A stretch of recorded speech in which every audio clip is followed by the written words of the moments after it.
Oui, c'est sûr que j'ai beaucoup de choses à dire. Ça me fait plaisir d'être de nouveau derrière une caméra déjà pour faire une interview. Après avoir fait le choix d'être à la retraite, jeune retraité, n'est-ce pas? C'est assez cool de refaire une interview. Et puis oui, pas mal de choses à dire, pas mal de nouveaux projets qui se sont lancés, donc c'est assez cool ça. Donc c'est vrai que déjà j'ai fini ma carrière avec Kawasaki, une place de vice-championne du monde en mondial, et puis un projet qui s'est monté, le souhait de Kawasaki de repartir sur une épreuve comme le Touquet officiellement, une épreuve que moi j'aime beaucoup, que j'ai fait 2 fois et que je referai peut-être en tant que pilote dans le futur. Donc voilà, on part sur ce projet-là, 2 pilotes, l'appui officiel de Kawasaki France. Et tout se passe super bien. Moi, je les aide dans la structure, un petit peu le côté administratif, management. Et non, en fait, avec le projet Sable et Kawasaki, tout se passe très bien. On est arrivé à Berck avec un centre d'expérience de ce côté-là. On a pris la plaque rouge et on l'a gardé jusqu'au Touquet, donc ça, c'était assez cool. Avoir fait le choix d'arrêter ma carrière de pilote, c'était pas anodin. J'avais pas mal de projets derrière tout ça. Ça fait un petit moment déjà que j'ai créé mon team et que je m'occupe d'autres pilotes, de filles avec Ivana De Maria, d'un jeune pilote en 85, Axel Louis. Et c'était vraiment un projet que de continuer ce team, mais de le continuer à 100%, d'arrêter d'être pilote pour pouvoir vraiment me consacrer à tout ça. J'ai commencé à monter le projet doucement et le projet est enfin abouti. J'ai beaucoup travaillé sur ça. Et c'est vrai que là maintenant, je me retrouve à la tête d'un team en MX2 avec 2 pilotes, Hunter Lawrence et Bas Vassen, qui partent tous les deux sur des gros objectifs en championnat du monde, puisque Hunter veut être champion du monde. Donc c'est vraiment une joie pour moi d'avoir arrêté ma carrière au plus haut niveau, de m'être battu pour un titre mondial et de continuer aujourd'hui à me battre pour un titre mondial, même si c'est pas moi la pilote.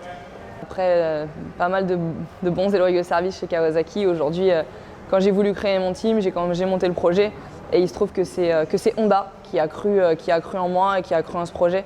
Je suis vraiment fière qu'une usine m'offre un soutien officiel dans cette structure et c'est vrai que dès les premières discussions, Honda a été très motivé sur le projet de Livia Lancelot qui devient uniquement team manager. Donc tout se passe très bien, on a reçu les motos, on a reçu toutes les pièces, on commence à travailler, les pilotes sont arrivés au team. Donc c'est vraiment génial. C'est le vrai soutien d'une usine avec une nouvelle moto, la 2018, la CRF 250 qui est vraiment exceptionnelle. J'ai eu la chance de sauter dessus déjà un petit peu pour rouler et la moto, on a vraiment une très bonne base. Donc voilà, c'est vrai que c'est la surprise après avoir fait quasiment toute ma carrière chez les Verts. Aujourd'hui, en tant que team manager, je rentre dans la grande famille Honda et j'en suis très fière. Oui, c'est sûr que la marche elle est très haute entre être pilote et team manager dans un team féminin et se retrouver en MX2. Alors en termes de management, au final, c'est quasiment pareil. Je veux dire, la gestion des sponsors, des médias, des budgets, c'est exactement la même gestion à une échelle supérieure, mais au final, ça revient à la même chose. Après, c'est sûr que gérer les pilotes, je ne gère pas Axel Louis comme je peux gérer Hunter Lawrence, c'est évident. Mais oui, il y a plein de choses qui m'ont surpris. C'est que les pilotes me font confiance, les pilotes me demandent conseil. On se retrouve à l'entraînement, je peux leur dire des choses que je vais voir, vraiment en toute impunité, avec de la pudeur, en leur disant écoute, moi j'ai vu ça, c'est comme tu veux, t'essayes pas, après je m'en fous, je l'ai vu donc je te le dis, c'est tout.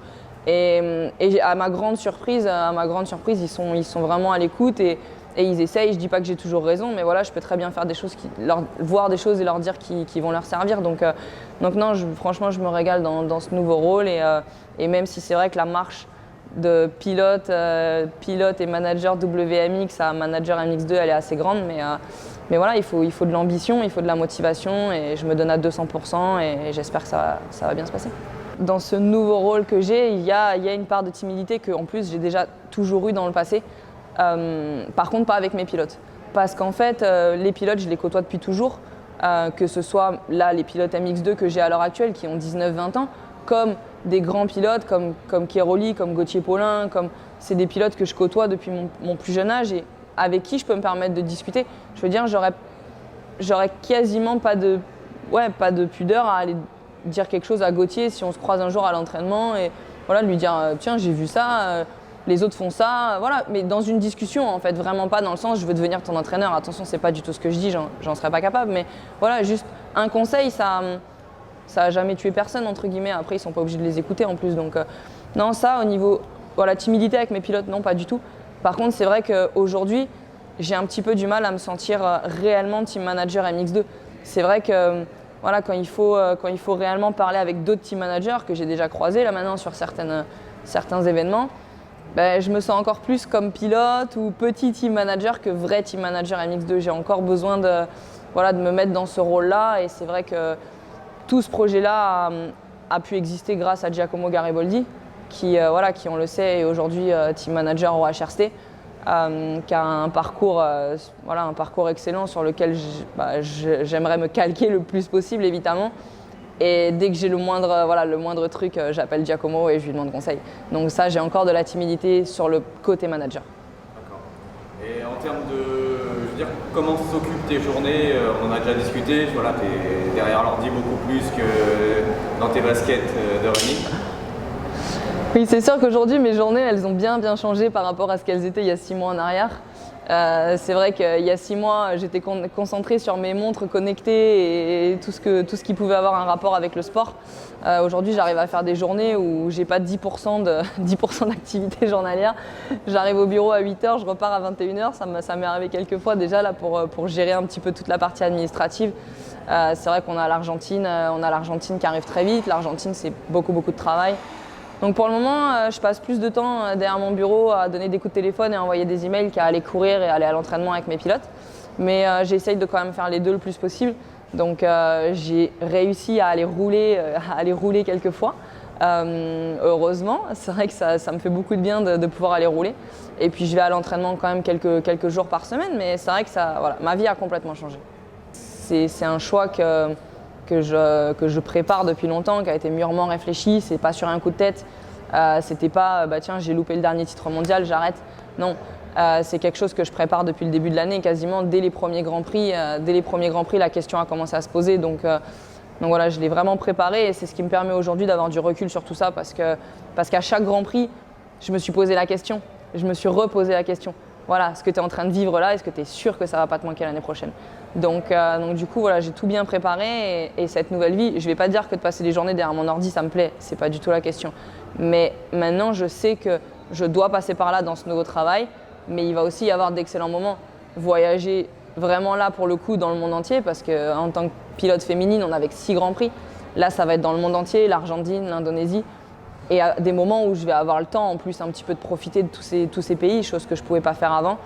Et je pense que si j'arrive à faire la transition et à être vraiment un bon manager MX2, à faire le bon choix de pilote, à faire les bons choix techniques pour les motos, et que j'ai la chance d'être à nouveau, entre guillemets, championne du monde, mais là en tant que team manager, là je serai convaincue de mon choix et il y aura aucun doute. Mais pour le moment, ma vie en tout cas me plaît comme elle est, j'ai aucun regret et je me donne à 100% dans ce nouveau travail comme je pouvais me le donner avant en tant que pilote. Alors c'est sûr que en tant que team manager, la satisfaction elle doit être aussi grande en fait que quand ton pilote y gagne. Parce que sinon, t'as pas une vraie passion, tu fais pas le travail que tu devrais faire. C'est encore un peu tôt pour moi de te dire si la satisfaction sera la même parce que pour le moment, j'ai encore pas vécu beaucoup de choses en tant que team manager. Je peux te dire que j'ai vécu la finale du championnat de France de SX avec mon pilote Axel Louis, que la deuxième manche c'était la folie parce qu'ils étaient ex aequo de points avec son principal concurrent. C'est du SX, on parle d'enfants de 12-13 ans, donc c'est quand même un peu particulier. Cette manche-là, je l'ai vécue avec plus de stress que toutes mes manches du mondial, réunies même d'ailleurs, parce que c'était vraiment ça m'a vraiment pris au cœur. Honnêtement, j'avais le cœur à 200. C'était fort et j'étais tellement contente pour lui. Après, je sais le travail qu'il fait, etc. Donc je l'ai déjà un petit peu vécu à travers un titre de champion de France SX 85. Donc j'ai un petit peu du mal à imaginer ce que ce sera à la finale à Imola si jamais Hunter effectivement se bat pour le titre en dernière manche ou tu vois un truc bien stressant. Je pense que ça va être difficile à gérer, mais honnêtement, oui, comme je le disais, c'est vraiment mon choix de faire ce travail-là. Et je pense que je vais vivre, s'il arrive un jour, un titre mondial, au moins avec autant de passion et d'intérêt que les miens. Alors c'est vrai que ça, je ne sais pas encore comment je vais gérer la catégorie féminine sur les Grands Prix. J'ai envie de te dire que ça va déjà dépendre de si Ivana de Maria prend le départ de tous les Grands Prix parce que je me suis occupée d'Ivana pendant 2 ans et je m'entends très très bien avec elle. Donc si elle prend le départ des Grands Prix, j'irai voir les manches, c'est sûr et certain. Ça fait aucun doute. Si elle n'est pas là, je sais pas, on verra. Après, j'ai envie de te dire que dans la mesure où les manches elles sont à 8h30 le dimanche matin et que moi je serai à l'hôtel avec les pilotes, s'il faut, je serai même pas revenue le dimanche matin à cette heure-là. Ce que j'ai pu reprocher de longuement à l'organisation, hein, de faire rouler les filles aussitôt. Moi, je trouve ça débile parce que voilà, la partie professionnelle des GP n'est pas encore arrivée. Hein. Les team managers, ils sont pas là à 8h30 le dimanche. Donc bon, moi, je ferai peut-être l'effort de venir si j'ai pas les pilotes à amener parce que bon, ça fera partie de mon nouveau travail. Donc je verrai, mais c'est vrai que j'y prête pas une très très grande attention. Pour dire la vérité, je prête plus attention aux gens que j'apprécie comme Ivana que à réellement ce qui va se passer au championnat du monde féminin. Oui, c'est sûr que c'est une question qui pourra se poser de prendre une fille dans le team. Je ne vais pas dire que je le ferai, mais parce que ça ne fait pas vraiment partie des objectifs du team. Au même titre que pour moi, ça a toujours été difficile d'être dans des teams parce que les budgets n'existent pas réellement. Donc je ne dis pas que je le ferai à 100%. Par contre, c'est sûr que si je vois une fille qui en vaut la peine en termes de motivation, d'envie d'être championne du monde, et que je peux lui apporter quelque chose, là, à ce moment-là, j'essaierai, en tout cas, je ferai mon possible pour aider cette pilote-là, que je ne connais pas encore à l'heure actuelle, mais voilà, s'il y en a une qui vaut la peine, je me battrai pour elle comme j'ai pu me battre pour moi. Je dirais que c'est assez difficile de répondre à la question qui sera la prochaine Livia Lancelot parce qu'on ne sait pas ce qui peut arriver dans une carrière, on ne sait pas à quelle vitesse qui peut progresser. En 85, je ne faisais pas forcément les mêmes résultats que certaines jeunes filles aujourd'hui en 85. J'étais peut-être un peu en dessous, un peu au-dessus et la progression peut être différente. Aujourd'hui, je pense que de toutes les filles que je connais, françaises en tout cas, je ne suis pas sûre qu'on ait la prochaine championne du monde.